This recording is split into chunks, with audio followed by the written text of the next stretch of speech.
Hey y'all, what's going on? This is Jesse Boat from the 19th hole, and we're here to do the rookie guide for the upcoming Community Cup Tournament. In this guide, we'll talk about holes 1 through 9. We'll talk about the clubs to use, the balls to use, elevation changes, and different ways to play some of these holes. A lot of them are fairly straightforward holes, so I think this will be a fairly simple tournament to figure out. It'll just come down to making the shots and putting the ball in the hole. Kind of a simple thing to say, sometimes a little bit tougher to do. So we're going to start here with hole number 1. I will be using a different type of line program this time, so hopefully everything will go smoothly, but we'll see how it goes. So, all right. So hole number 1, we have here hole number 1, and it is a par 4. This is one of the Meadow Castle holes. So this is a hole that you find on Tour 1. Not a hole that's ever been used in a tournament. And as far as the rookies go, it's going to be a fairly simple hole. It's pretty straightforward. You can use pretty much any kind of driver you want, all the way down to a rocket, and still be okay. I'm going to use probably in rookie an extra mile 5. And with a Marlin ball and an extra mile 5, I can overpower it with full top and left spin and get just to the edge of the green fringe, which to me is the perfect place to be. I don't feel like this is a hole where you want to try to go for the green, because if you go for the green, you'll go through the green possibly and into that bunker or that rough, which is not something that you want to do. You want to give yourself the best chance at an eagle, and I think chipping on the fringe of the green in this area right here is going to be that best chance. So we're not going to play any kind of elevation adjustment for this hole. Extra mile 5 and a Marlin ball is full top, full left spin, about a little curl on the shot and overpower. And if you hit that one good, you'll be up there next to the fringe and you have a very easy chip for the eagle playing it that way. If you are going to play it with a shorter club, you will be playing with probably a short iron from this zone right here. That would be your other option if you don't want to overpower a shot with curl and top spin. And that will leave you a fairly easy chip, but not as much of a gimme as one right along the edge of the fringe. So I would definitely try to get your drive up to the fringe, whether that means that you need to pull out a little bit better of a ball power-wise, or if you want to play down a ball to not have too much power. And that's just kind of one thing you have to figure out as far as what club that you're going to use for that hole. So in recap, I would play this shot to go for the fringe of the green, just there up the hill, right next to the green. Very easy chip to the hole for an easy eagle if you can do that. Okay, so let's see. Now this is the part that gets tricky with this new program. Let's see that, and all right, we got it. All right, so our next hole is hole number 2, and this is a par 3. This is another Meadow Castle hole. This is a Tour 1 hole, and we're going to play this one with a plus 10% elevation change off the tee box. So that means you add an additional 10% to your wind numbers. So if you have 3 miles per hour wind, you add an additional 0.3 miles per hour. So you would adjust your shot as if you were playing a 3.3 mile per hour wind, and that would be a 10% adjustment. We're going to play this one also with the Marlin ball. You don't want too much power. You don't want to find yourself going in between clubs. You do want to be able to aim your shot here along the fringe fairway area on the front part of that hole. And you're going to want to play that shot with about 2 to 3 bars of backspin, and you want to aim that one pretty much right at the hole. I have not seen or heard of any kind of changes to the slope of the green or of that fairway landing area. So this is going to be pretty much a straight shoot shot at the hole, and make that proper adjustment with that plus 10%, and hopefully get you all that ace. And I would use the backbone on this hole, so you'll be wanting to use your backbone here. Possibly could use your Saturn, but I think most people will want to use the backbone. The backbone has that extra accuracy addition in it. You know, it's a good accuracy club, so it gives you a little bit more room for error and still be okay. Maybe not get the ace, but you'll still be really close to the hole. But this is definitely a hole that you need to dial in for the ace. All right, our next hole is hole number 3. Now this is the first non-Meadow Castle hole. This is a Namhe Cliffs hole, and it is a par 5. Now, the way we're going to play this hole is also going to depend on the kind of wind that we have. If we have a nice side wind, a nice tailwind, we are going to play our shot to the right side. We do want to play this shot with a plus 10% adjustment for the wind, and we're probably going to want to go with a power 3 ball on this hole for sure. You're going to want a club with a lot of topspin, so for most rookies that would mean you're going to use probably your big topper, and you want to take your big topper somewhere in this zone right here with full topspin, and you're probably going to have to overpower your shot some for that as well. So the kind of wind that we're really looking for is kind of like a left to right-ish tailwind. That way you can like miss a little bit to the right on a great shot or something like that and still be okay. But you want to use your full topspin. You're going to bounce over the water, land it here, and hopefully roll up into this zone right here for a short iron to the hole for a possible albatross. Now, that's the way you're going to play it with the power 3 ball and a big topper with tailwind. If we don't get a tailwind and we get something that's not quite as nice as a tailwind, we may have to consider just trying to hit our shot to stop on that island. And the way that you would do that is with a shot like with an extra mile with about 3 bars of backspin. And you would aim that shot for the front part of this island and stop it somewhere in this zone right here. And then from there, you're going to play a plus somewhere in the neighborhood of 30 to 40% adjustment for a downhill shot. And you're going to be using your big dog because you want to use your big dog to make sure that you get your shot all the way to the green. So if you don't have the distance, you don't have the club to make that shot, maybe you don't have the wind at your back, your go-to shot will be the safer shot to stop it on the island. And remember, that's with 3 bars of backspin, and then you will be using a big dog for your second shot to the green, 30 to 40% additional adjustment for the elevation change, downhill and over water for that one. If you want to play your shot to the left, maybe you're playing in the rookie with a little bit better clubs, you can play a shot to the left as well. If you play it this way, you do need to use full topspin, probably a good amount of overpower with a power 3 ball, and then you also do want to make sure that you bring your big dog for that shot as well on your second shot, and those will be I think 10% adjustments, 10% for the drive, and then also 10% for the second shot. So that's the way you'll play that hole. Hopefully we'll get a nice cooperative wind and we'll be able to go for our shot, bumping it over all of that stuff and setting us up for a chance at an albatross. Alright, so our next hole here is hole number 4. This is a par 3. This is a Namhe Cliffs hole. And we're going to play this one with a plus 10% adjustment off the tee box. This is the hole where you're going to either use your backbone or your Goliath. If you're going to use your backbone, I would definitely suggest going with a little bit higher of a power ball, at least power 2, so possibly a katana. And if you want to use your Goliath, then you're going to use a lower power ball, so Marlin, Navigator, somewhere in that area. So your shot is going to be aimed for this zone right here. And basically what you're doing is you're bouncing over the gap, you're laying it in here somewhere. Either you're going to go in the hole, or you can go up behind the hole and let the green feed it back to the hole for possible ace that way too. You will see the front door and the back door used on this hole.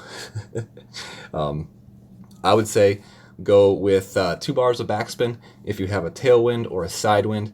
And if you have a headwind, you just want to go with 1 bar of backspin because you don't want to use too much backspin, because you don't want to end up down here in the Grand Canyon area or down the cliff. So definitely keep that in mind. Most likely we'll have a side wind or a tailwind, so it'll be that 2 backspin. And just got to make sure that you take the right ball depending on what club you want to use. But plus 10% adjustment for that shot as well.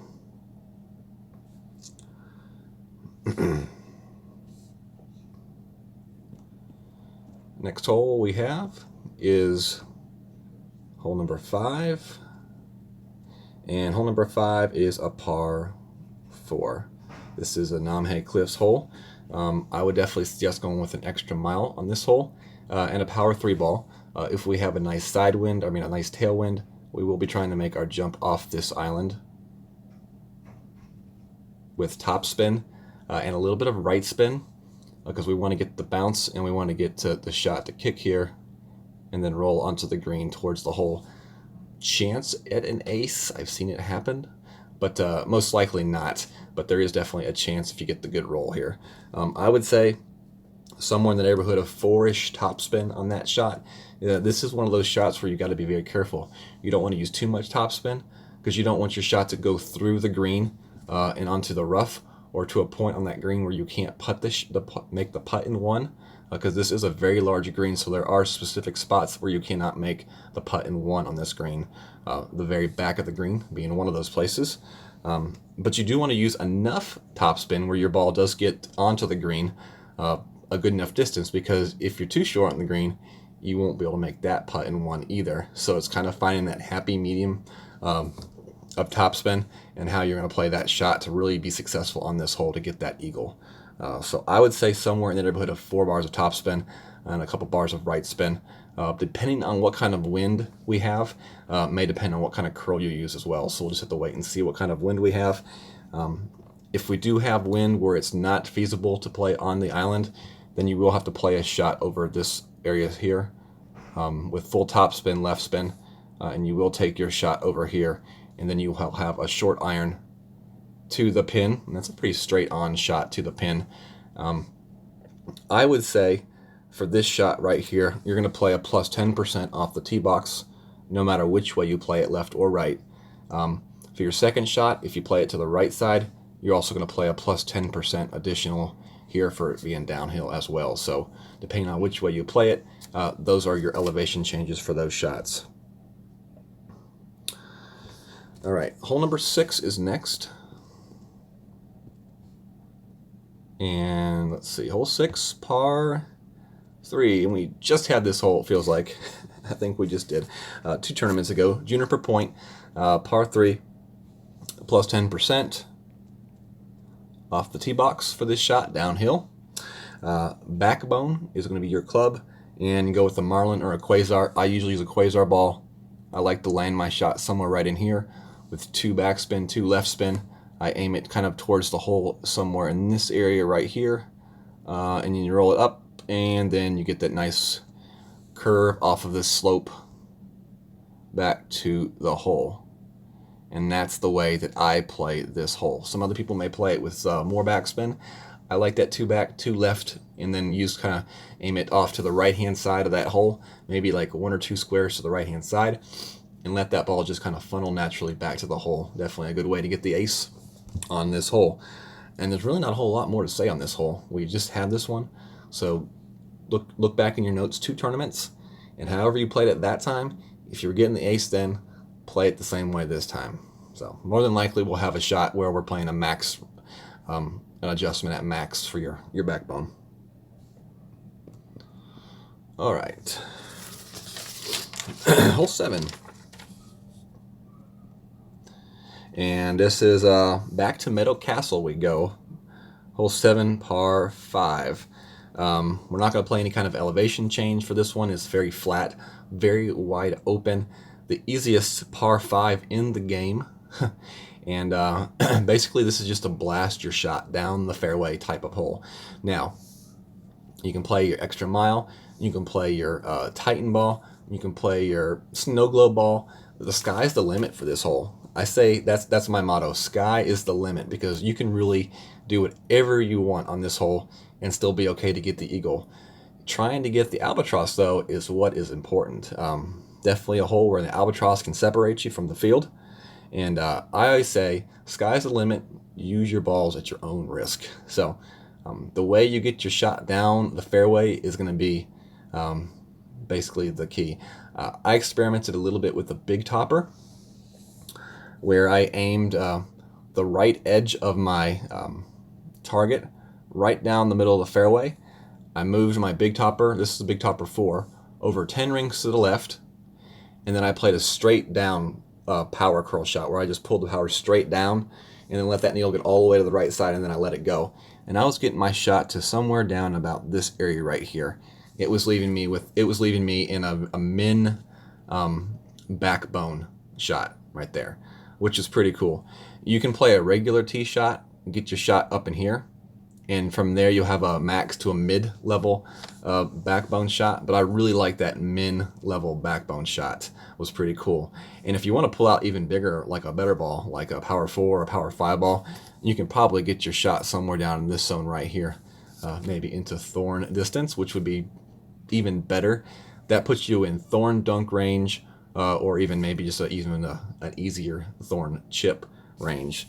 But as far as telling you exactly how to play this hole, it's really up to you and how far you want to try to push yourself to get that shot down the fairway. And that's just my opinion on this hole.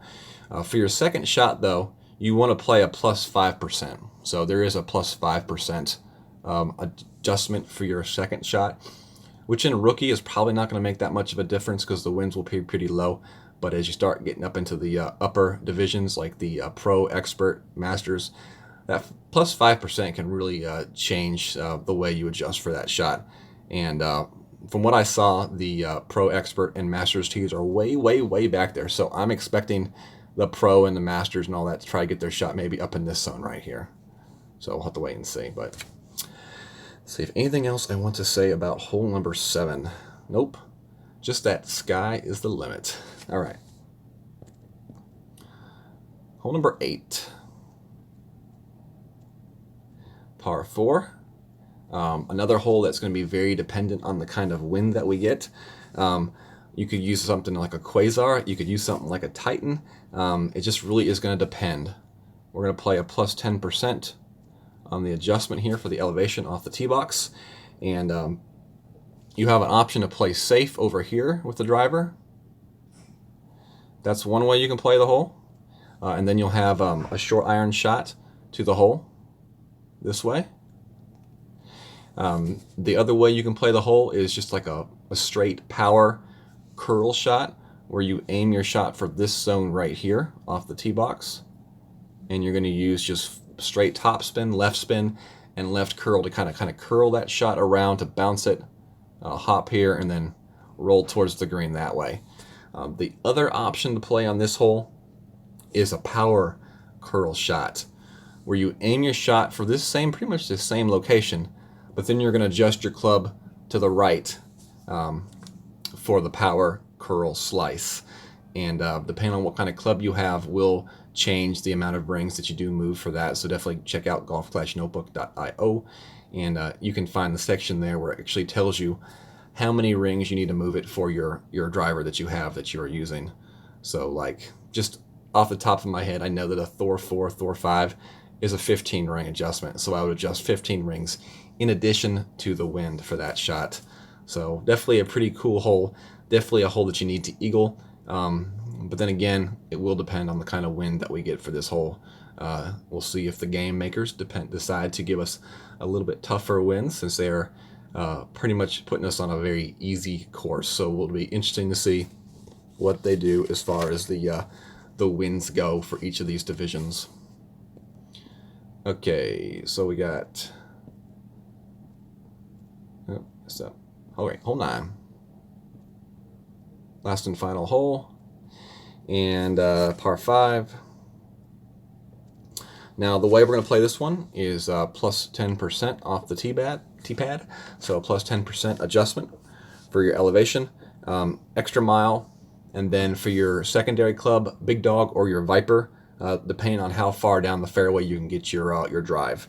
So if you have a little bit lower level clubs, or we have really crappy wind, you will be playing a shot with full top spin and left spin and bouncing it over this bunker and trying to roll it up into this zone right here. Now from there you will have a wood shot to the green, and I would say you want to take your wood that has the best amount of backspin to it. Like if you have a Big Dog with better backspin or a Viper with better backspin, that would be what I would suggest to take. Even if you have a little bit higher level of a Guardian, that may also be a good club to use as well. For your second shot though, you will be playing a plus 10% adjustment as well for that second shot as well. Now, if you have a little bit higher of a level ball and a little bit better clubs, you can try to take your drive over this bunker here to a landing spot in here. And possibly with some top spin and right spin, you can bounce it there and get it up into this zone right here, in which case then you will have a long iron shot to the green for a possible albatross. So yeah, these are albatross tries here. So the closer you can get, the farther down in club you can get, the better your chances to get at that albatross. The green is it's a fairly smooth green. There's a little bit of a slope to it, but it's definitely a friendly green to try to get that albatross for sure in the rookie. So depending on how you want to play this hole will definitely predict the type of ball that you want to use. If you're going to try for that farther shot, you have the club and a little bit of curl, and you have a nice left to right tailwind. Especially if you don't have a whole lot of curl, you need that left to right tailwind. Then you can try to go for that shot a little bit farther down the green, and down the fairway, and put you in position for that albatross try with the long iron, which would be awesome. Do remember that these trees here are in play.